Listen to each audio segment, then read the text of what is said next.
Hello again, everybody. My name is Cassandra and welcome back to my channel. Today I'm going to be making a simple, pretty cheap dessert, and it's going to be, it's a pretty crowd pleaser with the holidays coming up for the summer, Memorial Day, 4th of July, Labor Day, Veterans Day, whatever. This will be perfect for that. It is a multicolored cake, which is very simple, and you can also switch around the colors for whatever holiday you might have coming up. I'm going to be using red, blue, and the white cake mix for red, white, and blue, but you could of course always mix it around and have green instead of blue for Christmas, or do purple and maybe black and orange for Halloween, that sort of thing. But I'm going to stick with the red, white, and blue. It'll make you through the summer if you ever need something to make. This cake mix says a fluted pan, but all I have is a bundt pan. I'm sure it'll be fine. We're gonna make the cake mix. I'm just gonna make that off camera because it's just a simple cake mix. Then we'll mix our colors, put it together, swirl it around. Well, not swirl it around, you basically just pile the colors in. And there's really no way you can mess it up. Even if the swirl is not even, it'll still look pretty when you cut into it. So I will catch you all in a few minutes once I get the cake mix made up and we will get it colored. And of course, you know, I have food dyes which are slowly getting phased out, which is amazing, but this is all I have right now. And I don't really have anything to replace it with. You could of course use like, I think freeze-dried strawberries and freeze-dried blueberries made into a powder would work. And there's also dyes you can buy that are not the colored dyes, like Red 40 and whatever, but this is what I have. Don't come at me. Someday I'll find ones that are not colored dyes and I'll buy those and use those. But I live in the middle of nowhere, as I've said a few times, and you use what you have. So I'll catch y'all in a couple minutes. Okay, cake mix is done. I'm gonna spray my pan real quick. I'm just gonna use cooking spray and hope it comes out. You could of course use shortening and flour, but my pan is also non-stick to begin with, so it should be fine with just a little bit of cooking spray. And we are going to separate out into three somewhat equal, it doesn't really matter. I'm sure it does in some way, but to me it doesn't. I'm just gonna close to thirds. I'm going to color two, keep one the base color. The one that has the most will be the base color, and then the other ones will be the colored ones. Sorry. Zoning out for a second. I've never actually done the egg white part of this, so it kind of looks a little different. It's like halfway whipped like you would with egg whites when you cook, making them for more fancy kind of cakes. I usually just deal with it being somewhat yellow. Okay. Good enough for me. About thirds. About thirds. And we're gonna color them. One's gonna be red, one's gonna be blue. I guess we're starting with blue because that's what I grabbed on, but yeah. Already open. I'm just gonna take a butter knife, get a little bit on there because this is gel. It might take it's a little dried up, so it might take a little bit to get the color to mix in. I bought these a very long time ago and I'm still using them. Oven's preheating to whatever it said on the package, 350.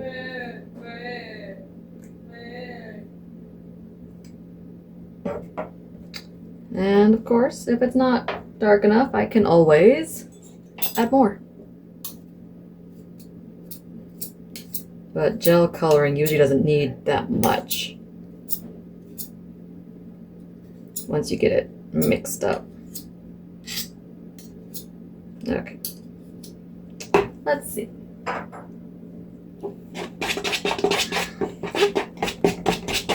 Nice little blue. Oh yeah, that's plenty. There's that tiny bit on the edge of my edge of the butter knife. It's probably too much, but that's okay. And we'll also color the frosting. I'm gonna put it in a bowl and microwave it so it's like a drizzle. we got blue. And this one is actual red.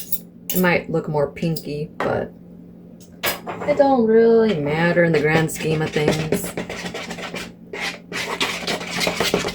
I also think it probably looks a lot closer to the color. Yeah, because for you it looks like a light pink. To me it looks almost red. Like, let's see, what does the blue look like? The blue looks blue.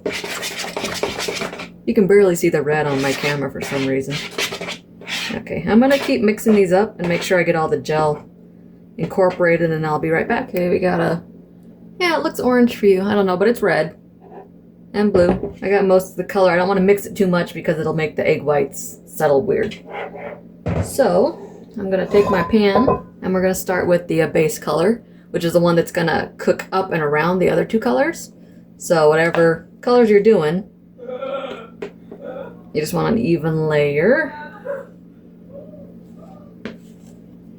I'm doing white. It's kind of the easiest one because you know that's gonna be the one that's on the bottom. I think I should have done a little less colors.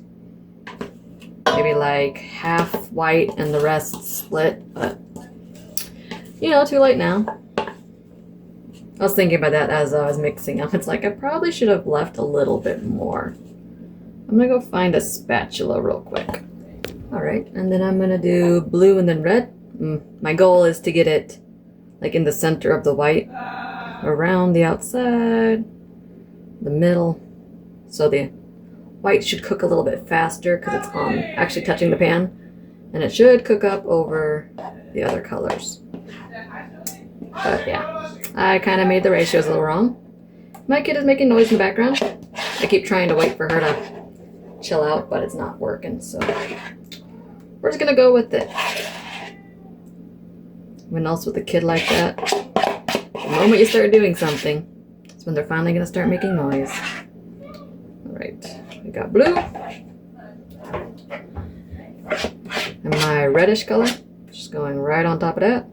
You can also use this for cupcakes. Same sort of thing. You put the one color and then you put the other colors on the outside of that.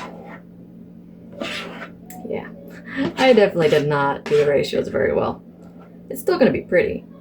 It's just not going to be exactly what I wanted.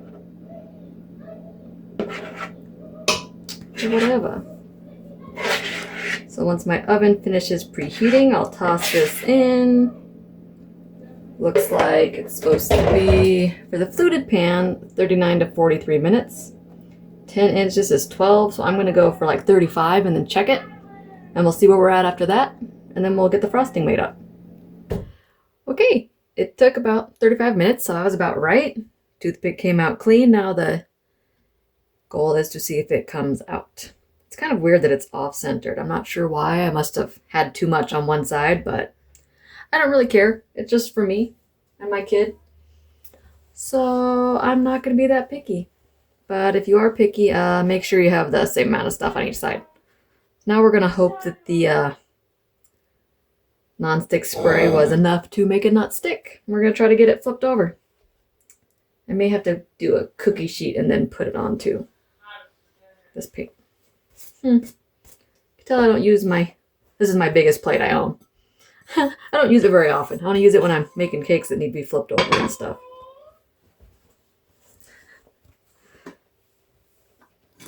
Oh, it released. I felt it. That's still hot. Let's see. Ta-da!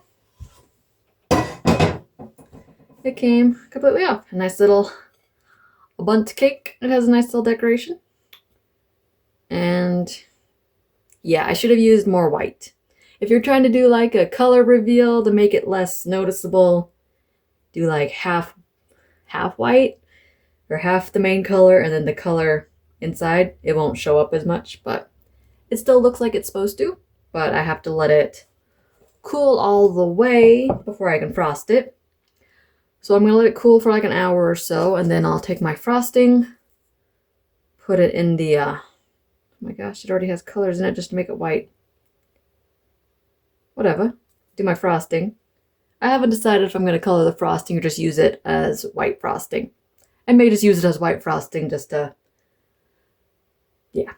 I'm feeling lazy at this point. I already made the cake, so I'll warm it up so I can drizzle it and so it looks a little fancier because frosting is going to look funny on a butt cake.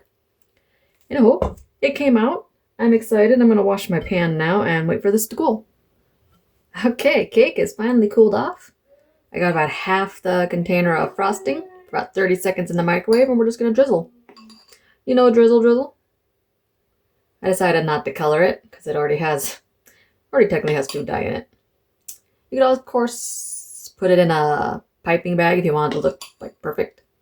But I'm just going to drizzle it till it's covered. So it won't be too incredibly sweet, but it'll still have the frosting that it needs to stay moist and give a little bit of extra sugar.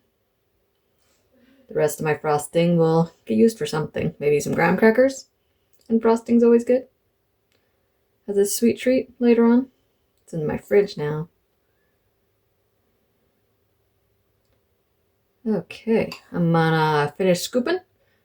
Let it cool off again. And then we'll cut into it and see how good a swirl I got. Here we are, moment of truth. I put a bunch of extra in the middle because I like frosting. I can just dip it over into it. So I'm going to cut a piece off. We're going to see what it looks like in the middle. Yeah, messed it up a little bit, but I think it's going to still look just fine. Oh, yeah. Just a little bit of piece. It's going to be sticky. It still worked. We have a little, can you see? Red, white, and blue. Well, the fridge just kicked on. That was loud. But, it worked. It looks pretty. It's very festive. You could totally see white, green, and pink, or like purple and green and orange for Halloween, or whatever colors you like. If you ever need a really simple cake, here it is. And cake mixes are always good. Always a crowd pleaser. You could always toss sprinkles on top if you wanted to, or some freeze-dried fruit would be good.